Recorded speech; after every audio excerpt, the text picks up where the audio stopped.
തോൽവിയും ജയവും ഉറപ്പിച്ചിട്ടില്ല. അതിനു മുൻപേ തുടങ്ങി കോൺഗ്രസിന്റെ സൈബർ ഇടത്തെ മുഖ്യമന്ത്രി സ്ഥാനത്തിന് വേണ്ടിയിട്ടുള്ള വടംവലി. നമ്മൾ ഇതിലൊന്നുമില്ല എന്ന് പക്ഷം പിടിക്കുന്നവരും ആരുടെയെങ്കിലും കൂടിയൊന്ന് പച്ച പിടിക്കാൻ ആഗ്രഹിക്കുന്നവരും എല്ലാവരും കൂടി സൈബർ ഇടത്തിൽ തമ്മിത്തല്ലാണ്. 100-ലധികം സീറ്റ് പിടിച്ച് ജയിക്കുമെന്ന് സതീശൻ സാറ് പറഞ്ഞു തീരുന്നതിന് മുൻപ് ഒരു കയ്യകലത്തിൽ ഉണ്ട് അധികാരം എന്ന ചിന്തയിൽ കോൺഗ്രസിൽ മുഖ്യമന്ത്രി കസേരയ്ക്ക് വേണ്ടിയിട്ടുള്ള ഒരു മുറുകുകയാണ്.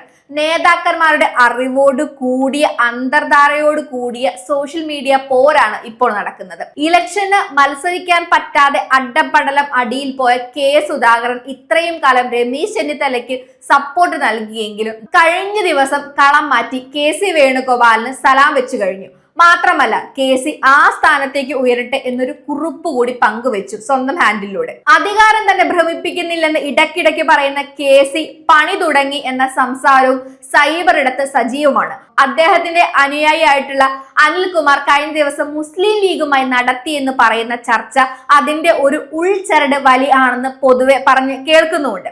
അത് മാത്രമല്ല ഇലക്ഷന് മുൻപ് അണികളായിരുന്നു ഇത്തരത്തിൽ സംസാരങ്ങൾ ചെയ്തിരുന്നത് അല്ലെങ്കിൽ ഇത്തരത്തിലുള്ള പോരുകൾ നടത്തിയിരുന്നത് എങ്കിൽ, എന്നാൽ പല നേതാക്കന്മാരും ഇപ്പോൾ ഒളിഞ്ഞും തെളിഞ്ഞും കെ സിയെ സപ്പോർട്ട് ചെയ്തുകൊണ്ട് പല പോസ്റ്റുകളുമായി രംഗത്തുണ്ട്. ഇത്രയും കാലം കേരളത്തിൽ കിടന്ന് വി ഡി സതീശൻ കഷ്ടപ്പെട്ടതിനെ കുറിച്ച് ആരും മിണ്ടാതിരിക്കാൻ കെ സിയുടെ യോഗ്യതയെ കുറിച്ച് പാർട്ടി അധികാരത്തിൽ വന്നപ്പോഴല്ല, അദ്ദേഹം പ്രതിപക്ഷത്ത് ഇരിക്കുമ്പോൾ തന്നെയാണ് കെ സി വേണുഗോപാൽ നേതൃത്വത്തിലേക്ക് വന്നത് എന്നും പറഞ്ഞു വെച്ചിട്ടുള്ളത് റോജി എം ജോൺ ആണ്. എം പിമാർ മത്സരിക്കേണ്ടെന്ന് പറഞ്ഞത് ഹൈക്കമാൻഡ് അല്ല എന്നും കേരളത്തിലെ ചില കോൺഗ്രസ് നേതാക്കളാണെന്നും അവരുടെ ദുർവാശി കൊണ്ടാണെന്നും പറഞ്ഞു വെച്ച് തന്റെ ചായ്വ് വ്യക്തമായി പറഞ്ഞു വെച്ചിട്ടുള്ളത് എം കെ രാഘവനാണ്.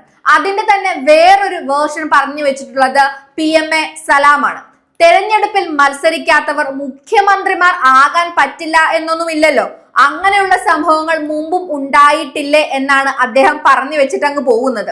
എങ്ങനെ എല്ലാവർക്കും മനസ്സിലാവുന്നുണ്ടല്ലോ ആ കാര്യം. ഇത്രയും കാലം കഷ്ടപ്പെട്ടത് വി ഡി സതീശനാണ്. ആർക്കും വേണ്ടാതെ അടിയിൽ കിടന്ന പാർട്ടിയെ അടിയോടെ പൊക്കിക്കൊണ്ടുവന്ന വി ഡി സതീശൻ മതി എന്ന് ധാരാളം ആളുകൾ എതിർ പോസ്റ്റുകളും സോഷ്യൽ മീഡിയയിൽ പങ്കുവെക്കുന്നുണ്ട്. ഡൽഹിയിലാണ് നമ്മുടെ ചെന്നിത്തല ഇപ്പോൾ ഉള്ളത്. അത് ഹൈക്കമാൻഡുമായി ഡീൽ ഉണ്ടാക്കാനാണെന്ന് ചിലരൊക്കെ പറഞ്ഞ് നടക്കുന്നുണ്ടെങ്കിലും ഡൽഹിയിൽ താൻ വന്നത് അതിനല്ലെന്നും മുഖ്യമന്ത്രിയെ തീരുമാനിക്കുന്നത് ഇലക്ഷന് ശേഷം മാത്രമാണെന്നുമാണ് ചെന്നിത്തല അദ്ദേഹം പറഞ്ഞിട്ടുള്ളത്. എന്തായാലും ജയമുറപ്പിച്ച് മന്ത്രി കസേരയിൽ കണ്ണും നട്ട് തന്നെയാണ് എല്ലാ പക്ഷവും എന്ന് പറയാതെ വയ്യ. ഇലക്ഷൻ കഴിയുമ്പോൾ പിളരും തോറും വളരുന്ന ഈ പാർട്ടി പടക്കക്കട ഗുദാഹവ ആകാതിരിക്കാൻ നമുക്കും ആഗ്രഹിക്കാം.